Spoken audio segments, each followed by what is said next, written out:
네, 오늘은 유현준 교수의 어디서 살 것인가 란 책으로 한번 해보려고 합니다. 제가 이 책을 읽게 된 계기는 이 책을 제가 읽다 보니까는 건축하고 도시 공간에 대한 책인 걸 알았거든요. 근데 처음에는 제가 건축에 대해서 좀 궁금한 게 많았어요. 뭐라 해야 되지? 건축을 좀 보는 눈을 키우고 싶어가지고 건축을 봐도 어떤 게 좋은 건지 또 안 좋은 건지 아예 모르니까 그냥 좀 그런 기준을 미학적이고 구조적인 그런 기준을 갖고 싶어서 책을 읽게 됐거든요. 그리고 이제 건축이 주는 어떤 심리적 작용이 궁금해가지고 예전에 제가 아는 사촌 동생이 거제라는 도시에 살고 있었거든요. 거기는 그 도심 지역을 경우에 좀 아파트들이 많이 있고 약간 삭막하다라는 느낌을 받을 수가 있거든요. 근데 그 친구가 저한테 그런 얘기를 하더라고요. 자기 있는 데는 되게 삭막한데 제가 있는 데가 창원인데 창원에 오니까 뭔가 좀 마음이 편안해지는 것 같다. 라고 이야기를 하는 거예요. 그래서 저도 약간 그런 생각을 좀 가지고 있었거든요. 이게 뭐 창원이 좀 2층짜리 주택이 많아서 그런 걸 수도 있는데 아무튼 제가 그때 왜 그런 느낌을 갖게 됐을까 그런 게 좀 궁금하더라고요. 그래서 이 책을 읽게 된 것도 있고 또 이 유현준 교수가 TV 방송에 되게 많이 나왔잖아요. 알쓸 신잡 같은데 많이 나오다 보니까 좀 그 건축학과 교수가 어쨌든 책을 썼다라고 하니까 좀 호기심이 생겨가지고 이 책을 좀 읽게 됐습니다. 작가 소개를 제가 좀 해드리면 유현준 교수는 이제 책 그 표지에 있는 내용이에요. 그 홍익대학교 건축대학 교수 및 유현준 뭐 건축사 사무소 대표 건축사이고 미국 건축사, 공간 마케팅, 브랜딩 컨설턴트, 하버드 대학교, MIT, 연세대학교에서 건축을 공부했다. 그의 훌륭한 건축은 건축주와 함께 만들어 간다는 생각으로 뭐 여러 매체에서 건축을 이야기해주고 있다. 그의 글은 통섭적이고 통찰력이 있다는 평을 얻고 있다.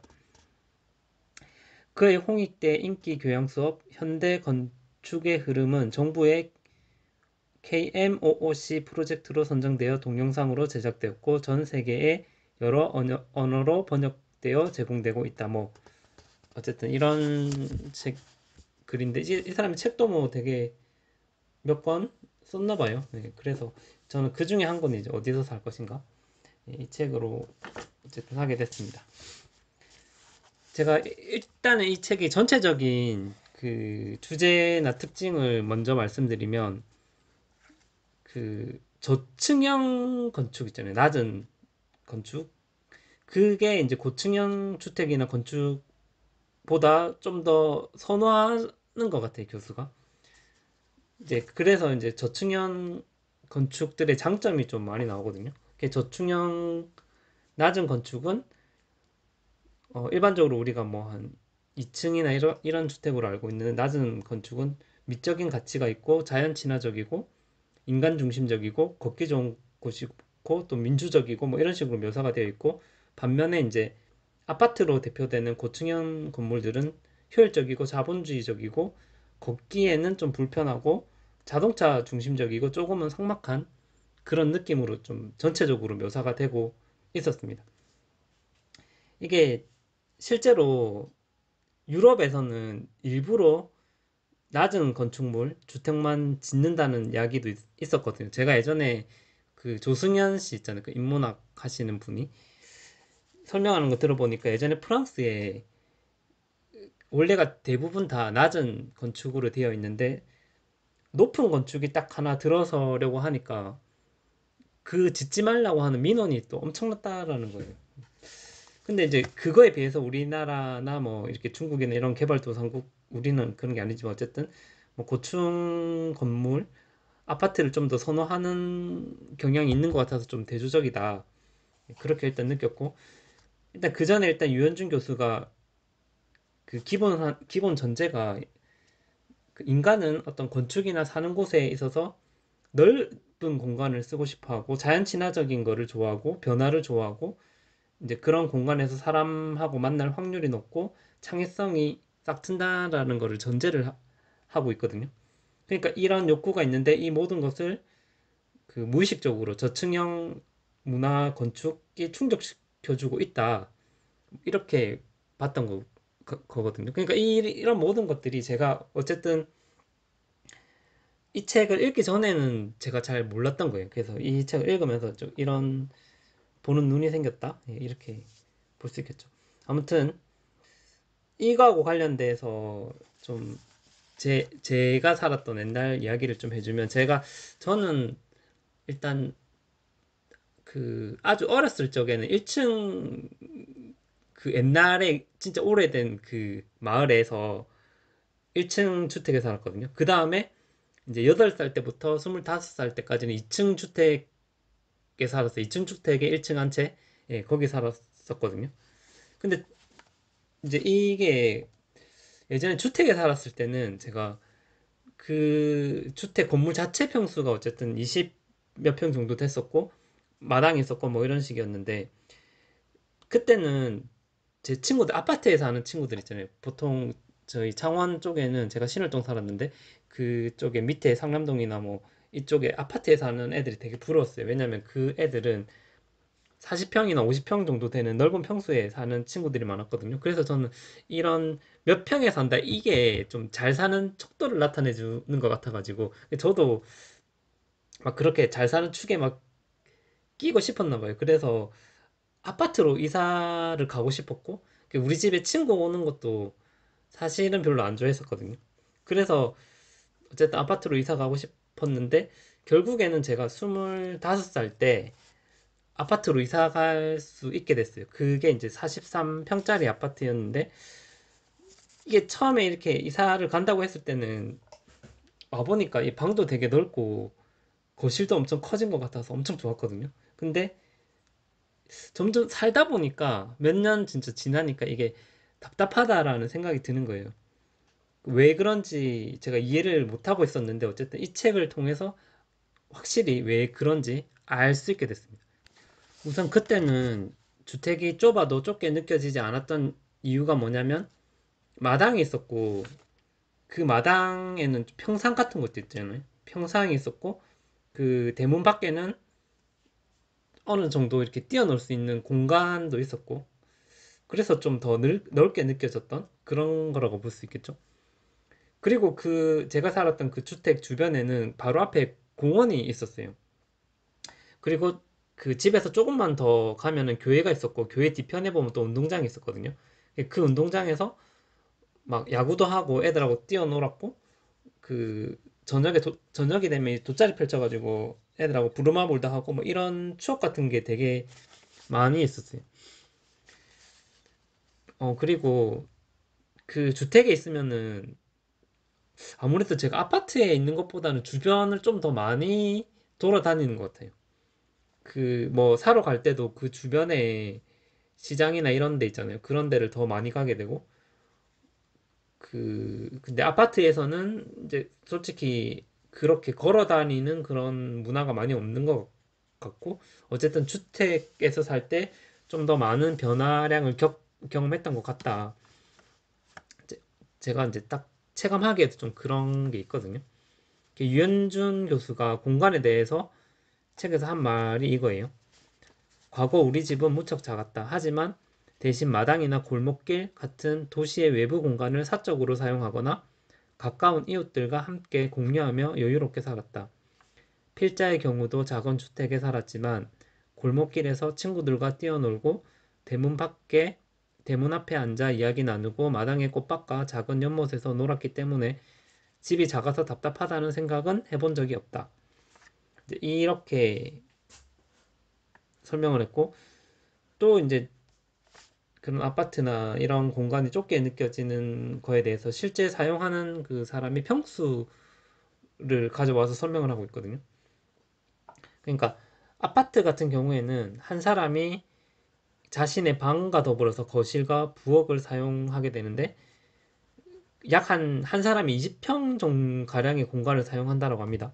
이보다 더 심한 경우가 원룸이고, 원룸에서 요즘 1인 가구가 원룸에 살게 되면서 한 8평 이하의 공간에 들어가게 돼 있다고 합니다. 그러니까 1인당 사용 공간이 3분의 1로 줄어든 거죠. 그래서 제가 그 점점 갈수록 어쨌든 원룸 문화가 되면서 점점 사용 면적이 점점 더 줄어들어서 실제 공간이 줄어드니까 그만큼 답답하다는 걸 느낀다는 거고, 저도 실제로 이런 경험이 있거든요. 제가 최근에 한 진주에 한 2년 정도 살았어요. 거기 빌라에 있었는데 그때도 진짜 너무 좁게 느껴지는 거예요. 좀 답답하고, 그때 그렇게 살다가 제가 다시 창원에 오니까 아파트가 왜 좋은지 알겠는 거예요. 이제 그나마 이제 빌라보다 아파트가 왜 좋은지. 일단은 되게 거실도 제가 넓은데 그 햇빛이 이렇게 또 잘 들어오니까 그 전망이 있잖아요. 그리고 그런 또 빌라 사니까 전망도 없대요, 보니까. 그래서 너무 답답하다는 생각을 했는데, 어쨌든 아파트에서는 밖에도 이렇게 멀리까지 내다 보이고, 밖에 막 차 지나다니고 나무도 보이고 뭐 이게 그나마 조금 나았었고, 어쨌든 전체적인 주제는 빌라보다는 아파트가 낫고 아파트보다는 2층형 주택이 더 낫다라는 거죠. 유현준 교수는 사람은 무의식적으로 넓은 면적을 쓰고 싶어 하고 자신만의 공간을 만들고 싶어 한다, 뭐 이렇게 얘기를 했어요. 그러면서 하는 얘기가, 그 우리나라 사람들이 이제 도시화되면서 자기가 쓸 수 있는 공간들이 많이 줄어들게 되니까, 뭐 빌라에 살고 이렇게 하니까, 그래서 그 우리나라의 카페나 모텔, 공원 뭐 이런 데서 앉아서 노는 문화가 답답함을 느끼기 때문에 그런 문화가 발달했다, 이렇게 설명을 합니다. 책에서 작가는 공간 활용이 좋은 도시로, 그래서 넓은 면적, 심리적으로 넓은 면적을 쓰는 도시로 뉴욕을 들고 있거든요. 사실 뉴욕에는 사는 사람들이 땅값이 비싸니까 진짜 촘촘하게 밖에는 살 수가 없거든요. 이거는 좀 도시 공간에 대한 이야기인데, 좀 새들어 사는 사람도 많고 좁은 곳에서 사는 사람이 많아서 답답함을 더 느낄 거라고 흔히 생각을 하는데, 좀 그렇지 않다라는 거죠. 왜냐하면 이제 그들은 일단 센트럴 파크나 브라이언 파크 같은 각종 공원들이 촘촘하게 박혀 있는 도시에 살고 있기 때문이라고 합니다. 왜냐하면 걸어서 이제 그 공원들을 오가면서 즐길 수가 있고, 여름철에는 브라이언 파크에서 영화를 보고, 겨울철에는 스케이트를 타고, 유니어 스퀘어에서 열리는 장터에서 유기농 먹거리를 사고, 센트럴 파크에서 조깅과 일광욕을 즐길 수가 있다고 합니다. 그 최근 들어서는 하이란 같은 신개념 고가도로 위에 공원을 산책하면서 저녁 노을과 맨하탄의 도시 경관을 즐기기도 한다라고 합니다. 그리고 그 공간이 좀 문화적인 혜택들도 많아서 그 모모 같은 세계적인 미술관들도 매주 금요일 저녁에 가면 공짜로 즐길 수가 있다라고 하고, 이제 이런 것들이 한마디로 뉴요커들의 삶이, 그 자기들은 새를 살고 좁은 곳에서 살고 있지만 작은 방에서 갇혀 있지 않고, 그들은 도시 곳곳에 퍼져 있는 재미난 공간들을 무료로 즐기면서 살 수 있는 이런 환경 때문에 그 뉴욕을 좋은 공간 활용이 좋은 도시로 소개를 하고 있습니다. 그리고 이제 자연 친화적인 거를 좀 중요하게 생각을 하거든요, 작가가. 근데 이제 그 뉴욕에는 어쨌든 공원이 촘촘하게 많이 가까운 거리에 많은 반면에, 이제 서울하고 비교하면서 서울은 그렇지 않다라고 이야기를 하고 있는데, 이거 보면서 저도 생각이 났던 게, 제가 예전에 거기 진주 살았을 때도, 제가 진주 전체가 그렇다는 건 아닌데 제가 살았던 그 상대동, 상평동 이쪽에는 너무 인근에 공원이 없는 거예요. 공원이 공원도 없고, 이제 길을 가다가 쉴 수 있는 그런 장소도 없고, 심지어 뭐지, 도로에 나무도 좀 많이 없는 것 같고 좀 왠지 삭막하다라는 느낌이 그것 때문에 좀 많이 들었어요. 이제 진주에도 뭐 혁신도시 쪽이나 아니면 저기 평고동 쪽에 하여튼 대규모 공원이 있긴 한데, 그런 공원도 좀 주거지하고는 조금 떨어져 있는 그런 경우들이 많아가지고 아무튼 좀 별로였습니다. 그 반면에 그 뉴욕의 맨하튼 경우에는 10km 내에 10개의 공원이 배치되어 있다. 이게 촘촘히 있다라는 거거든요. 이 공원들이 평균 1.04km 정도 떨어져 있고 공원 간의 보행자 평균 이동 시간은 13.7분이고 걸어서 뉴욕 시민들은 자신이 있는 위치에서 7분 정도만 걸으면 어느 공원이든지 걸어갈 수 있으며 그 공원이 지겨우면 13.7분 정도만 걸으면 다른 공원에 갈 수 있다는 것을 알 수 있다.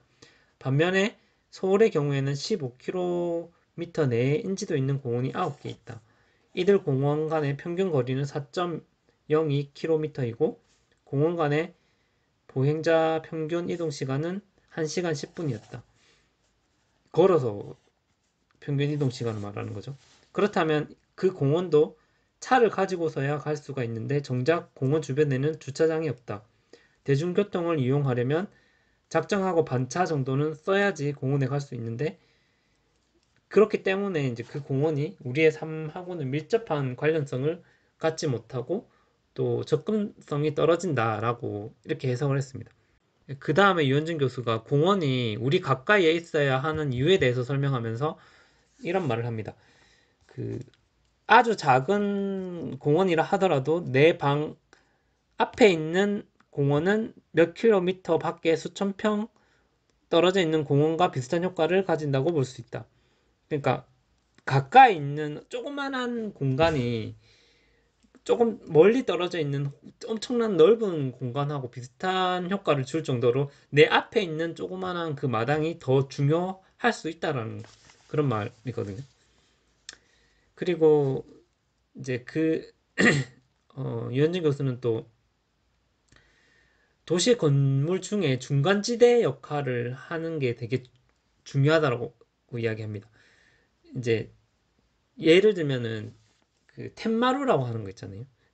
그런 공간이 텐마루가 예전에 저도 그런 게 있었는데 예전에 진짜 옛날에 살았을 때 그 안방에 들어가기 전에 그 거실 같은 그런 거 있잖아요. 근데 거기는 신발을 벗고 들어가고 그 자연에는 노출되어 있는 뭐 어떤 건지 아시겠죠? 예, 비가 오면은 거기서 이제 비 오는 거를 볼 수가 있고 그런 텐마루가 있어요. 그런 텐마루가 어쨌든 자연에 노출되는 그런 부분이고 그런 공간이 없기 때문에 현대 도시가 삭막하다는 거예요. 그 옛날에는 이제 그런 공간이 있었는데 이와 관련해서 그 이렇게 자연하고 노출되는 그 텐마루의 기능을 하는 부분을 엄청 중시하는 장면들이 계속 나오거든요. 뭐 아파트 같은 경우에도 뭐 발코니 같은 공간이나 아니면 요새 계단 건축물의 계단 있잖아요. 계단도 안에 있는 계단이 있고 또 어떤 데 보면은 밖으로 노출되어 있는 계단도 있잖아요. 근데 본인은 어쨌든 노출되어 있는 계단을 좋아했습니다. 왜냐하면은 그 공간에서는 그 텐마루와 같은 그런 공간에서는 자연을 볼 수 있기 때문에 라고 합니다. 그 다음에 유 교수는 어쨌든 학교에 대한 이야기를 하고 있거든요. 이 소제목이 스머프 마을 같은 학교, 창의적인 학교 뭐 이런 식으로 스머프 마을 같다 이런 표현을 썼는데 이게 어떤 공간이냐면 그 우리가 흔히 생각하는 그런 학교가 아니라 서너 개의 교실을 모아서 1, 2층 주택 같은 크기의 교실동을 만들고 그 앞에 각기 다른 모양의 마당이 있는 스머프 마을 같은 학교를 디자인했다라고 합니다. 여기서 이것도 어쨌든 뭐 조금 더 학생들이 자연과 접촉되는 면을 더 넓히기 위해서 그렇게 디자인을 한 거겠죠. 그러면서 이제 학교 건물에 엘리베이터가 있는 고층형으로 지으면 안 된다라고 이야기했는데 예를 들어서 이제 4층, 5층 뭐 이런 식으로 건물이 높으면 엘리베이터가 있고 그러면은 이 학생들이 쉬는 시간에 운동장에 나가기가 힘들어져요, 심적으로. 한 층만 더 높아져도 심적 거리가 되게 멀어진다고 합니다. 이런 거는 저도 생각을 잘 못했는데 아무튼 그만큼 운동장에서 보내는 시간을 좀 중요하게 생각을 하는 거겠죠. 책 내용에서 보면은 한번 읽어볼게요. 똑같은 공간, 학교를 말하는 거죠. 똑같은 공간에서 12년을 지내는 아이들이 정상적인 인격으로 성장하기를 바라는 것은 무리다. 우리 아이들이 같은 반 친구를 왕따시키고 폭력적으로 바뀌는 것은 학교 공간이 교도소와 비슷해서다. 라고까지 이야기를 합니다. 이렇게 고층형 학교가 아이들을 감옥과 같이 느끼게 하고 더 폭력적으로 바뀌게 한다라고 이야기를 하고 있는 거죠. 저는 어쨌든 이거와 관련해서 또 그냥 생각이 난 게, 공간을 어쨌든 오픈하는 거잖아요. 그것과 관련해서 제가 진해에 어떤 학교를 간 적이 있는데, 처음에는 그 학교가 그 울타리 없이 그냥 빵 뚫려 있었어요. 그냥 시민들이 그냥 그 학교를 막 지나갈 수 있게끔. 그런데 어느 순간 보니까 다시 울타리를 쳤더라고요. 그게 안전 때문에 그런 거겠죠. 물론 이렇게 애들이 막 위험한 사람들도 있을 수 있고 막 이렇게 하니까 울타리를 친 것 같은데, 이런 어쨌든 요새는 아파트도 보면은 아예 그냥 울타리를 쳐서 사람들이 못 지나다니게 하고 뭐 이런 게 있던데, 윤진 교수가 볼 때는 이런 걸 좀 안 좋게 보더라고요. 그냥 도시민들이 넓게 공간을, 학교 공간이나 뭐 아파트 공간이나 쓸 수 있게끔 뭐 이렇게 울타리를 없애고 이런 거를 또 중요하게 생각하고, 심지어 그 도로 있잖아요. 도로에 중앙 분리대나 이런 식으로 된 것도 별로 안 좋아하더라고요. 그냥 이렇게 무단횡단을 할 수 있는 그런 심리적인 상황이 되면, 물론 교통사고는 좀 날 수 있겠지만, 아무튼 그런 식으로 되면은 그 건너편에서도, 길 건너편까지도 상권이 확 이렇게 살아나는, 네, 그런 거를 좀 강조한 그런 부분들을 봤거든요. 아무튼 이렇게 도시의 어떤 개방성에 대해서 좀 강조를 하는 그런 모습을 봤습니다. 그 다음에 이제 사교적인 도시, 이 챕터에 대해서 이야기하는데, 작가는 그 1, 2층 저층 주거지에 있는 사람들이 고층 주거지에 있는 사람보다 사교성이 많다라고 주장합니다. 왜냐하면 그 도시가 원래 처음 생길 때 역사적으로 그 도시 중심으로 발전할 수 있었던 게, 도시에 있으면 사람들끼리 자주 마주칠 수 있거든요. 사람들이 자주 만나고 이렇게 아이디어를 교류할 수 있는 건데, 아무래도 이제 그 아파트 같은 고층형 건물들이 들어서면서 조금 더 그런 단절이 생기지 않았을까, 이렇게 내다보더라고요. 그 미국의 예시도 좀 들기도 하는데, 이게 저층형 건축이 많은 도시에서 이렇게 도시의 그런 초기의 장점들을 많이 살릴 수 있는 여건이 된다라고 했습니다. 저층형이니까 심리적으로 더 교류가 더 많다라는 거죠. 그런 예시로 이제 미국의 서부 도시에서 창의성이 좋은 사람이 많다라는 겁니다. 이제 물론 그 미국의 서부가 좀 지진이 많아서 법적으로 이렇게 높은 건축물을 못 지었다라고 하거든요. 그래서 이제 그 책 내용 중에, 똑같은 미국 사회인데 유독 혁신 기업들은 서부 캘리포니아에서만 나온다. 애플과 구글도 캘리포니아에서 만들어졌다. 이게 서부 쪽이죠. 대부분의 건축 건물이 저층으로 만들어지다 보니까 층고는 3배로 많아지고 3배나 더 많은 생각의 시너지 효과가 나올 수 있었던 것이 아닐까. 네, 그리고 놀라운 점은 글로벌 기업 중에서 저층형 사옥들이 많다는 겁니다. 저는 큰 회사는 무조건 고층형인 줄 알았거든요. 근데 이 책에서는 저층형 사옥들, 그러니까 대기업, 애플, 페이스북, 구글 이런 사옥들 사진이 같이 첨부돼서 보기 좋게 나오거든요. 실제로 애플 사옥을 여기서 보면은 엄청 크게 동그랗게 생겼어요. 원처럼. 예. 반지처럼 생겼죠. 전체 위에서 보면. 근데 이제 그렇게 높지가 않고 한 3, 4층 정도 되는 건물을 그렇게 엄청 넓은 면적에 크게 이렇게 돼가지고, 여기에서는 이제 그 높지가 않으니까 사람들하고 각 층에서 이렇게 교류하거나 만날 수 있는 그런 기회가 더 많아지는 거죠. 그래서 아마 좀 더 아이디어를 서로 주고받고 마주쳐서 뭐 그렇게 자유롭게 하라는 의미에서 이제 그렇게 건물을 짓지 않았나, 이런 생각이 드는데, 아무튼 작가는 고층형 사옥 그리고 저층형 사옥에 대한 장단점을 계속 이야기합니다.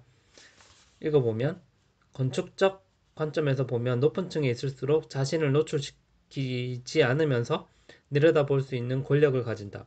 그래서 높은 층에 있을수록 높은 권력을 가지는 꼭대기층에 화장실을 둘 수 있는 고층형 사옥을 선호한다. 그런데 비교적 젊은 사원들로 구성된 IT 기업은 수평적인 구조를 강조하고 저층형 사옥을 선호한다. 게다가 이들 IT 3인방은 캘리포니아 실리콘밸리에 있다.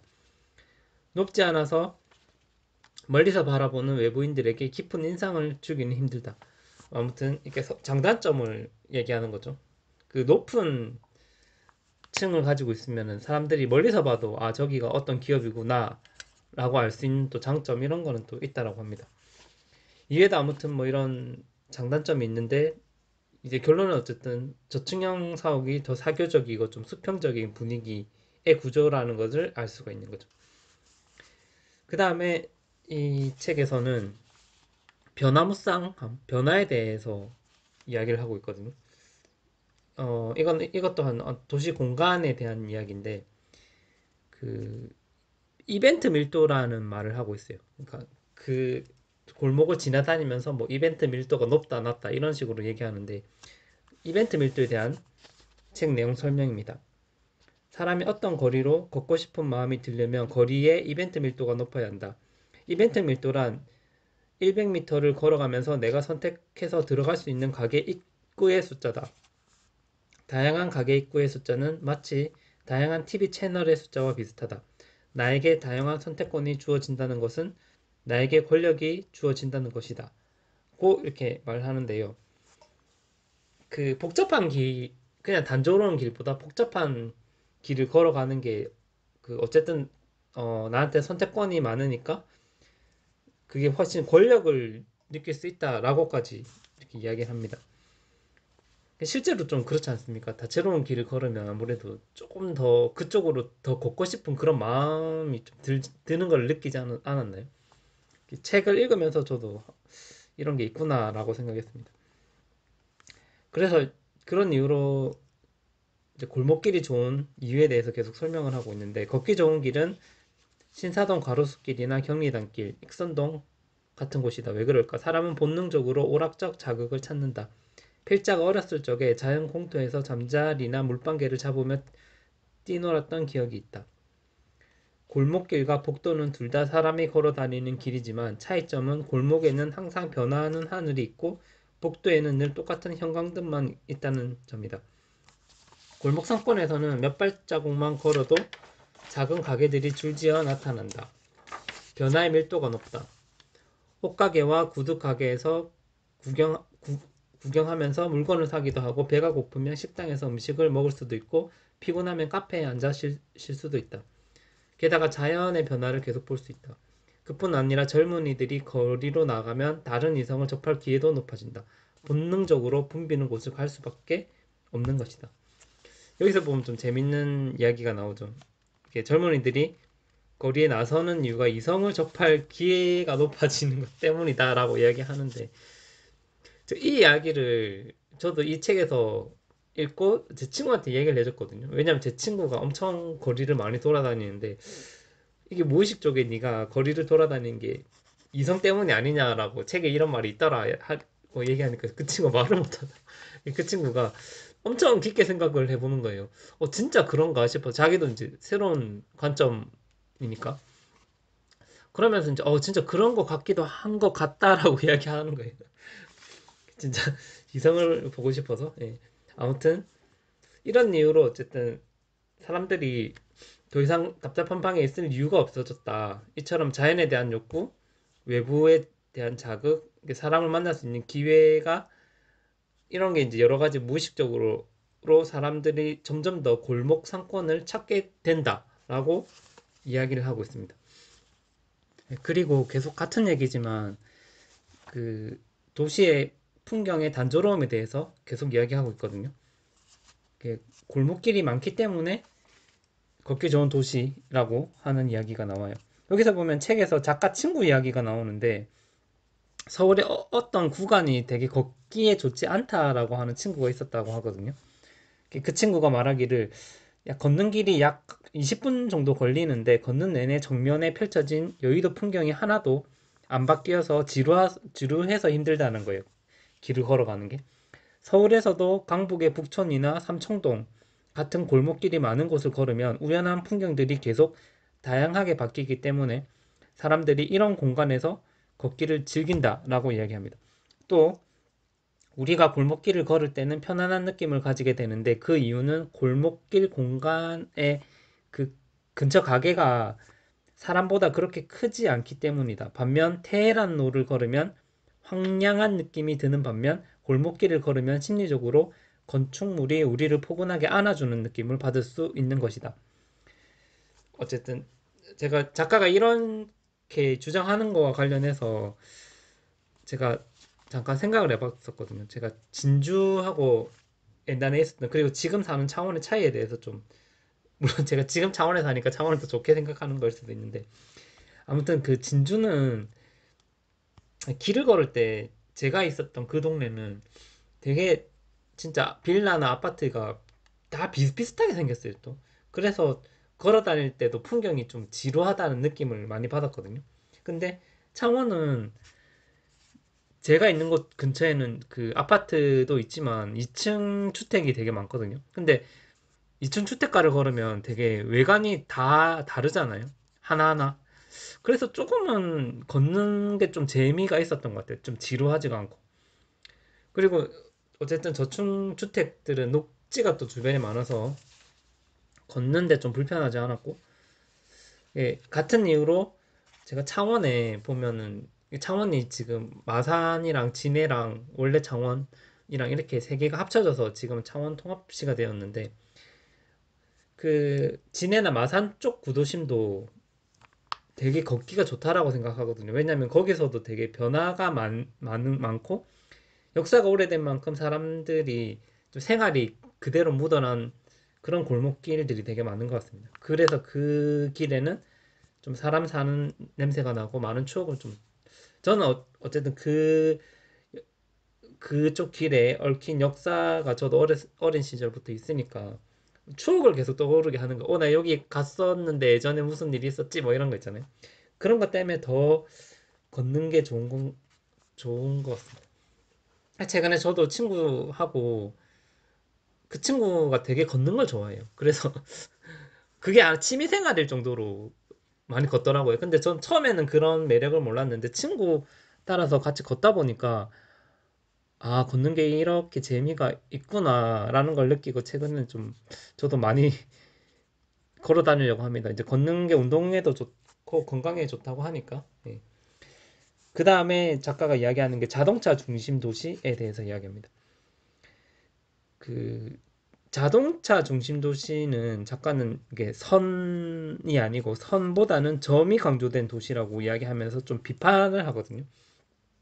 선은 계속된 배경, 그 점이 강조된 것은 예를 들어서 뭐 지하철을 타면 바로 다음 도시가 나오고 이런 식. 그러니까 버스를 타면은 저희가 창밖을 보면서 도시와 도시가 이어진 동네와 동네가 이어지는 걸 볼 수 있는데 지하철을 타면은 이제 한 코스 지나면 완전히 또 내리면 다른 도시가 돼. 그 중간에 우리는 어떤 풍경을 못 보니까 이런 식으로 이제 된 게 점이 강조된 도시라고 하거든요.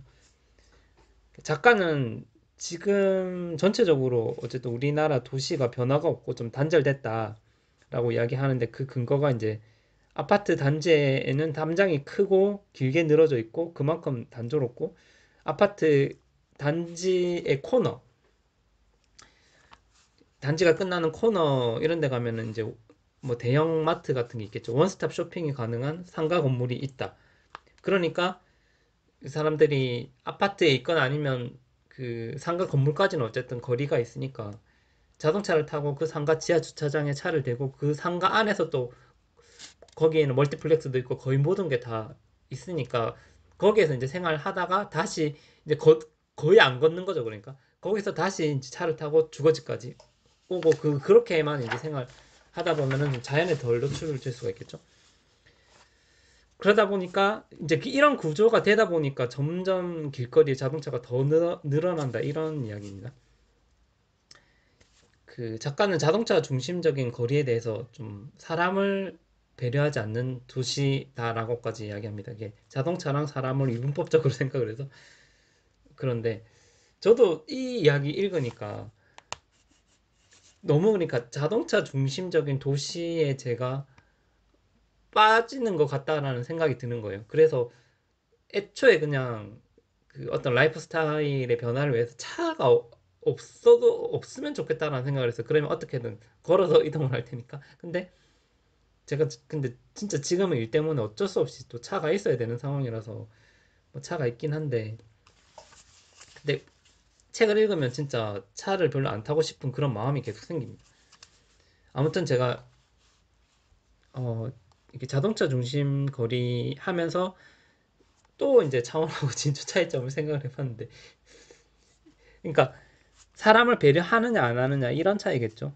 그 도시가, 제가 그 진주 A 도시 진주에 있을 때는 인도가 좀 좁은 거예요. 그리고 그 그러니까 인도가 좁으니까 사람들이 옆에서 같이 걸으면 엄청 신경 쓰이는 그런 느낌 알죠?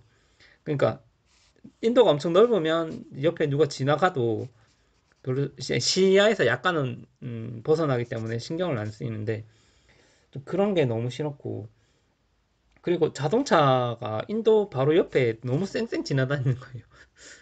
그러니까 이 분명히 제가 이렇게 위험하다라는 느낌을 예전에는 안 받았었는데 왜 여기서 받았을까라고 생각해 보니까, 창원에는 그 인도하고 그 자동차가 다니는 그 사이에 그 자전거 길이라고 또 따로 있거든요. 왜냐면 이제 창원에는 자전거 타기를 엄청 권장하는 도시란 말이에요. 그래서 조금 더 그 공간이 있기 때문에, 그리고 그 뭐 화단도 있고, 그래서 좀 더 안전하다라고 생각이 들고 조금 더 쾌적하다 이런 생각이 드는데, 그러니까 이런 게 약간은 좀 인간 중심으로 설계된 도시라는 생각이 들었어요. 이게 얼마 전에 뉴스 보니까 부산시도 원래는 인도가 되게 좁았는데 그 뭐 이런 어떤 안정감을 주기 위해서 인도를 더 넓히는 공사를 한다고 하더라고요. 이런 식으로 어쨌든 도시가 변화가 돼야 될 것 같습니다. 아무튼 뭐 인간 중심적인 도시에 대해서 이야기했는데, 정리해 보면은 이제 넓고 쾌적한 공간이 느껴져야 되고 자연 친화적이고 변화무쌍한 그런 도시를 말하는 거겠죠. 이제 뭐 이런 관점에서 그 이분법적으로 이제 자본주의적이고 효율성 강조하고 무분별한 도시 건설보다는 기존의 도심을 보호하면서 어 이제 좀 예를 들어서 뭐 도시재생 같이 이제 그런 거를 해야 되지 않을까. 이제 작가는 어쨌든 도시가 소비의 효율성으로 따지기보다 인간 중심적인 걷기 좋은 도시로 변해야 한다라고 뭐 이렇게 이야기를 하고 있습니다. 그 제가 어쨌든 그 한 내용은 이제 대충 여기까지인데, 근데 이 책에서는 좀 이거 말고도 내용, 진짜 제가 말한 건 일부고 엄청나게 많은 내용들을 다루고 있거든요. 그거 또 다 같이 참고해서 읽으면 좋겠고, 마지막으로 제가 약간 소개해주고 싶은 게, 이 제가 지금까지 말했던 이 작가의 개성이 좀 담긴 여기 책 내용이 있거든요. 이 그 뒤편에 나오는데, 이게 모델 하우스가 망친 한국 건축이라고 해서 이런 말이 나옵니다. 제가 한 마지막으로 한번 읽어볼게요. 우리는 신축 아파트를 선택할 때 실제 집에 가 보는 것이 아니라 모델 하우스에 가서 고른다. 모델 하우스에서 우리는 각 세대의 실내 인테리어만 보고서 자기가 살 집을 결정한다. 내가 살 집의 외관이나 방에서 창문 밖의 풍경이 어떻게 보이는지를 모르는 상태에서 집을 결정한다. 오로지 인테리어와 평면도를 보고 고르는 것이다. 그러다 보니 부엌에서 동선이 좋다느니 현관에서 신발을 갈아 신을 때 앉을 자리를 만들어 놨다느니 같은 시시한 이유로 디자인을 자랑한다. 과연 이러한 사항들이 창문으로 보이는 풍경이나 주변 환경과의 관계보다 더 중요한 문제일까? 우리나라 건축이 발전하지 못하는 데에는 이러한 모델하우스 분양을 통한 주택 공급이 큰 역할을 했다. 그래서 대부분 국민의 의식에 건축은 없고 인테리어가 있을 뿐이다. 그뿐 아니라 선분양이라는 시스템 역시 철저하게 공급자 위주의 시스템이다. 이는 사용자의 개성이 무시될 수 있는 주택 공급 시스템이다. 상황이 이렇다 보니 부산이나 광주나 서울이나 집은 다 똑같고, 그렇다 보니 평수와 동네만 중요한 상황이 되었다. 당연히 정량적인 가치인 평형수와 부도 날 것 같지 않는 건설사의 규모가 우리가 사는 집의 가치를 결정하게 되었다. 이러한 시장 상황에서 세상에 하나밖에 없는 땅에 지어진 독특한 가치의 집은 없다. 건축은 땅과 기후와 만든 사람에 의해서 다른 맛이 나는 포도주 같아야 하는데 소주 같은 대량 생산된 건축만 만연한 한국 주거 문화가 된 것이다. 아무튼 제가 이런 부분을 읽었는데 이 작가가 추구하려고 하는 이런 방향이 뭐 이렇게 뭐 포도주 같은 집, 그 다양한 땅과 기후와 사람에 따라서 좀 다양한 어떤 집의 형태가 돼야 된다 이런 식으로 얘기하고 자연 친화적인 그런 면을 강조하는 이런 작가 시선을 좀 고려해서 앞으로 우리가 건축을 볼 때 조금은 참고할 수 있지 않을까 이런 생각을 해요.